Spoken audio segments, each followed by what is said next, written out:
यवतमाळमध्ये शेतकरी आक्रमक पाहायला मिळतात। नागपूर तुळजापूर राष्ट्रीय महामार्गावर रोखून धरलेला पाहायला मिळतोय। ओला दुष्काळ जाहीर करा अशी मागणी यावेळी करण्यात येते।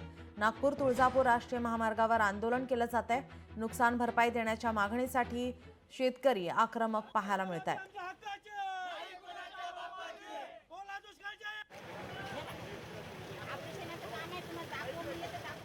विदर्भाचे मुख्यमंत्री असून शेतकऱ्यांना वागणूक सावत्र दिलेली आहे। आज विदर्भात ओला दुष्काळ जाहीर करण्याची परिस्थिती आहे।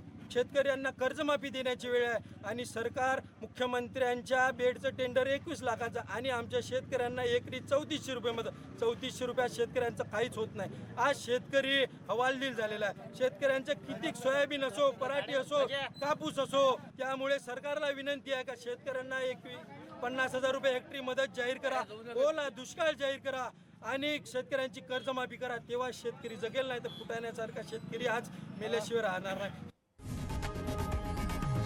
लोकशाही मराठी ऐका, पहा, जागरूक रहा।